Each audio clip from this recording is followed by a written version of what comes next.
بسم الله الحمد لله والصلاة والسلام على رسول الله وعلى آله وصحبه ومن والاه. اللهم انفعنا بما علمتنا وعلمنا ما ينفعنا وزدنا علما. رب اشرح لي صدري ويسر لي أمري واحلل عقدة من لساني يفقهوا قولي. سبحانك لا علم لنا إلا ما علمتنا إنك أنت العليم الحكيم. رب يسر ولا تعسر وتمم بالخير وبك نستعين. أعوذ بالله من الشيطان الرجيم. بسم الله الرحمن الرحيم. شرک فعلی، شرک کی ایک قسم ہے، اس کو کہتے ہیں شرک فعلی، یا پھر اس کا ایک اور نام بھی ہے، وہ زیادہ استعمال ہوتا ہے، اس کو کہتے ہیں شرک فی التحلیل والتحریم. شرک فی التحلیل والتحریم، حلال قرار دینے اور حرام قرار دینے میں کسی کو اللہ کا شریک ٹھہرا لینا. یہ مخلوق ساری کی ساری کس کی ہے؟ کس نے پیدا کیا ہے؟ یہ ساری مخلوق کو اللہ اللہ تعالیٰ کی۔ تعالیٰ نے اللہ رب العزت نے پیدا کیا ہے. تو اس مخلوق میں کیا چیز حلال ہے تمہارے استعمال کے لیے اور کیا چیز تمہارے لیے حرام ہے، اس کا اختیار بھی اللہ رب العزت ہی کے پاس ہے. الا لہ الخلق والامر تبارک اللہ رب العالمین.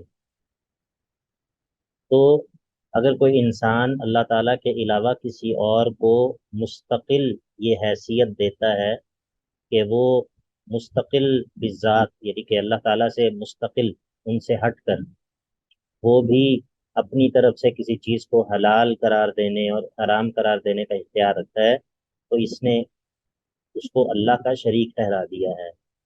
اس نے جو ہے وہ اس کو اللہ تعالیٰ کا شریک ٹھہرا دیا ہے. جس طرح کہ سورہ توبہ کے اندر ہے، اتخذوا احبارهم ورهبانهم اربابا من دون اللہ. تو سیدنا عدی بن حاتم رضی اللہ تعالیٰ عنہ، حاتم تائی کا نام سنا ہے آپ نے؟ حاتم الطائی جی سر۔ جی کون جی تھے؟ سر، کون ہے حاتم الطائی؟ عرب کا مشہور تاجر، مشہور سخی تاجر، سخاوت۔ سخاوت میں مشہور. تو یہ بنو طے جی قبیلے سے تھے. تو یہ بنو طے قبیلے کے لوگ جو ہیں وہ اپنی نسبت کیسے کرتے تھے؟ الطائی، ٹھیک ہے، اس طرح نسبت کرتے تھے. تو یہ جو عدی بن حاتم ہیں، یہ ان کے بیٹے تھے. حاتم الطائی کے بیٹے تھے عدی بن حاتم. یہ مسلمان ہو گئے تھے. جی سر، جی سر، جی سر۔ تو یہ پہلے عیسائی تھے. تو اللہ کے نبی علیہ الصلوۃ والسلام کے پاس آئے تو اللہ کے نبی علیہ الصلوۃ والسلام سے کہنے لگے کہ یہ جو آیت ہے اتخذوا احبارهم ورهبانهم اربابا من دون اللہ، کہ انہوں نے اپنے احبار اور رہبان کو، اپنے مولویوں کو، اپنے پیروں کو، درویشوں کو رب بنا رکھا تھا اللہ کو چھوڑ کر. انہوں نے کہا کہ اللہ کے نبی علیہ الصلوۃ والسلام، ہم تو ان کی عبادت نہیں کرتے تھے، ہم تو ایسا کچھ نہیں کرتے تھے. تو یہ کیا، اس کا کیا مطلب ہے؟ تو اللہ کے نبی علیہ الصلوۃ والسلام نے کہا کہ جب وہ کسی چیز کو حلال قرار دیتے تھے تو تم اسے حلال سمجھ لیتے تھے، اور جب وہ کسی چیز کو حرام قرار دیتے تھے تو تم اسے حرام تصور کر لیتے تھے. انہوں نے کہا ہاں یہ تو ہم کرتے تھے. تو آپ نے فرمایا فتل کا عبادت ہو، یہی تو ان کی عبادت ہے. یعنی کہ تم نے ان کو معبود بنا دیا جب تم نے ان کو یہ اختیار دے دیا کہ آپ جو ہے وہ اللہ تعالیٰ کے علاوہ آپ بھی حلال اور حرام قرار دے سکتے ہیں. تو گویا کہ آپ نے ان کو اپنا رب بنا لیا. تو قرآن مجید جو ہے وہ اس شرک کی قسم پر بہت زیادہ رد کرتا ہے. اور اب یہ بھی ایک کام کی بات ہے، اس کو سمجھ لیں. قرآن مجید میں بعض جگہوں پر آپ دیکھیں گے کہ کسی چیز کی حلت یا حرمت کی نسبت اللہ تعالیٰ کے علاوہ کسی اور کی طرف کی گئی ہوگی. مثال کے طور پہ اللہ تعالیٰ کے انبیاء میں سے کسی کی طرف نسبت کی گئی ہوگی. تو پھر اس کا کیا مطلب ہے؟ مثال کے طور پر اللہ کے نبی علیہ الصلوۃ والسلام کی طرف کسی چیز کی حلت یا حرمت کی نسبت کی گئی ہے، تو وہاں پر اس کا معنی ہوتا ہے کہ یہ نبی اس چیز کے حلال ہونے کو بیان کرتا ہے یا کسی چیز کے حرام ہونے کو بیان کرتا ہے. آپ کو بات سمجھ آئی؟ جی جی سر۔ سر، آگے۔ ہاں، کیونکہ یہ معنی ہم کیوں کریں گے، یہ اس معنی کی طرف ہم کیوں جائیں گے؟ ہم صراحتاً یہ معنی کیوں نہیں کریں گے کہ وہ حلال کرتا ہے اور حرام کرتا ہے؟ وما ينطق عن الهوى ان هو الا وحی یوحی، یہ تو کہ چلے، وہ یہ اپنی تو ہے خواہش کہ سے وہ نہیں اللہ کہتے۔ تعالیٰ کی طرف سے بولتے ہیں، یہ تو بات آپ کی ٹھیک ہے. لیکن ہم یہاں پر یہ معنی کیوں نہیں کر سکتے کہ وہ مستقل بذات خود بخود جو ہے وہ حلال کر رہے ہیں کسی چیز کو یا حرام کر رہے ہیں؟